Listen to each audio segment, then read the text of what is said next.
Mahina ito ang Provincial Disaster Risk Reduction and Management Head, no? Dili mahina sa Misamis Occidental. Ito ang magawa dili mahina si Colonel Danilo Tumanda. Sir, labot sa nasinati na ito, gano'n, Sir Line sa Misamis Occidental, may mga lungsod na o syudad na nakasinati o pagpa, kamusta sir? Tinuod ka na no, ganinang kadlawon at around 3 o'clock, ano na kita na monitor nga mga pag kusog-kusog nga ulan. Then some of the municipalities and especially ang ilang mga highways pag-increase sa volume sa tubig. In fact, adunay area nga ganinang mga 5 to 6 dili pa magian tungod kay sa sudden increase of water. Ang level niya medyo alarming. But luckily, pagka around 6 kapin, paspas kaya pag-subside sa tubig. That's why all roads at around 6:30, all roads of the province is all passable. Okay, sir, nasayunta nga ang epekto no, sa Sir Line, labi na, kanina ata napiktahan ani. Kung sa may mga pagpaganda usab, labi na sa atuang mga lungsod ug syudad sa Timog Misamis Occidental under po sa PDRR mga gihimo.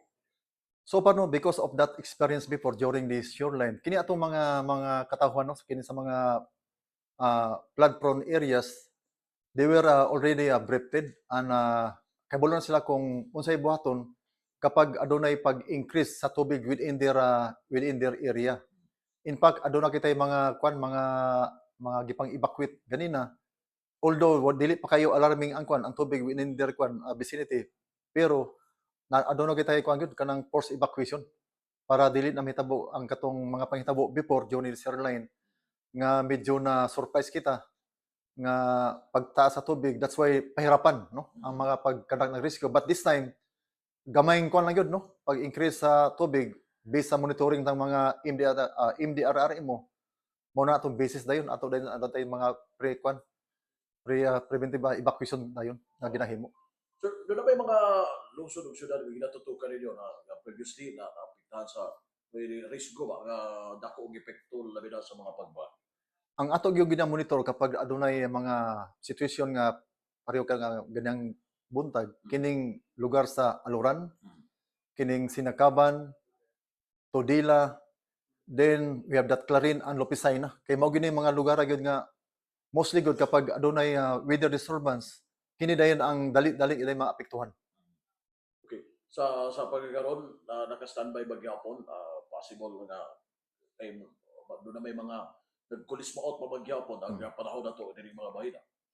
Although ang atong weather karon is improving no. In fact, adunay medyo bigawas na si haring adlaw, medyo init na gamay, but still we are on alert, on standby pa rin ang personnel ng PDRR mo, including all the CDR at saka MDRR mo ng 14 municipality and 3 cities in the province of Misamis Occidental. Sir, doon ay mga LGU nagapatuman og suspension of classes. So far aduna kitay 14 no as of this time. Doon na kitay 14 ka munisipyo og city nga nag-declare of suspension of classes. Okay, so the rest dahil tulo nga wala nag-declare pa. But pasabot wa sila kay napiktahan sa shared line. Tinood ka na no ang atong city of Tanggob, then we have that Concepcion and Calamba. So wala sila mag-declare og suspension of classes. Pero dili ka na ibig sabihin nga continuously mag-declare siya niya na kay based man kini sa weather ko na pud no. Kung ano na po kitay masinati nga weather disturbance, after this, maybe kana sila mo declare po. So, kaning sure line, sir, di ba ingon nga, kining the rest nga, murag pangandaman tanan, or na ba ipagawa sa pag-asa no nga, sa maning warning, rain warning, ano na, gikan mismo sa pag-asa nga data. So far no, at around 3 o'clock this morning, we have that rainfall advisory from the DOST Pag-asa, no? The province of Misamis Occidental, some part of this, aduna kita sa yellow rainfall warning. Mao kay ito nga medyo kusog-kusog yun. Then based po sa atong monitoring karon sa atong mga kagamitan, wala may kanang ga duol nga weather disturbance sa province of Misamis Occidental. Oh, wala gyud say gyud, no? Very clear siya. But still aduna gapoy gapon sa atong gapon kanang apekto sa atong EOR tungod lagi sa sterlis na to. Okay, so worst worst situation, andam punta no ang PDRR no. Yes, in coordinations with other other offices just like the PAO, no? Kay mamagini atong kwan gyud frontline pag abot sa mga transportation tanan-tanan, we are ready, no? Mhm. Together with the personnel of the PDRRMO, then the city o municipal LDRIMS nato. All the time we are ready. Mhm. Okay, sir, siguro ang imong ipabot lamang no sa mga katawan diri Bahida, labi na nga wala na itong sitwasyon no, apektado ta sa shoreline. Agig pagprepara po nila pag mga labi na katuwagan nimo yo dulog mga suba no o mga prone sa possible landslide. Sakto ganong kini atong mga katawhan, especially katong mga lumulupyo bitaw sa mga flood prone areas. Identify mo sa based sa ilang experience o sa atong records pod diri sa atong opisina. All they have to do is to monitor gyud sa atong weather situation. Kung ano yung radyo, social media, TV, sa mga news nato sa media, mao kana ilang angay gyud nga buhaton, no? Kaya para may balaan nila kung unsa ang mga weather nga moabotay sa ilang immediate area of responsibility or the immediate vicinity. Then they have to prepare their own belongings, no? Kato bitong mga gamit nito nga dali ra kay dalon, no? In case adunay preemptive evacuation, then they have to secure their property also. They have to secure their property. Of course, diha na din mo pasok dahil si PNP. Kaya ma'am na rule dahil ni PNP, rescue operation din, security sa atong mga property. Eh, sir, ipangutan na lang po ako no. Last question gikan ako. Doon ay spillway sa aluran nga nabugibungkag yun sa mga kagabi. Kana siya no, we received that information, pero subject pa na sa karon sa atong kanato, no, sa atong verification. That's why some of our personnel nagipag-coordinate sa atong municipal disaster risk and reduction management office ng Aluran to confirm anak nga report.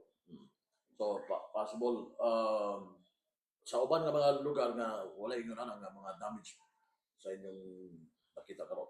So far kuan naman kanang walay reported nga mga damages, no, nga dagko, although kuan lang gyud katulang yung sudden increase of water lang gyud, no, nga gikan sa bukid. Oo. So kuan lang butang medyo gasuwerte ta karon kay low tide man.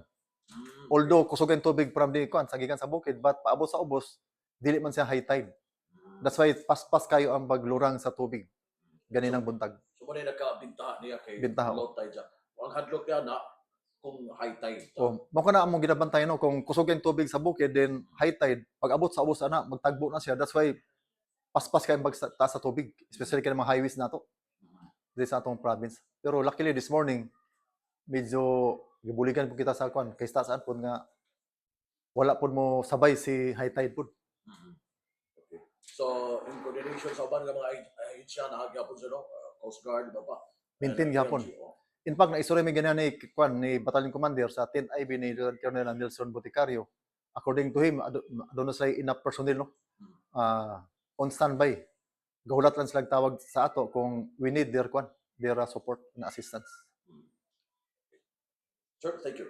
Yes, thank you kayo.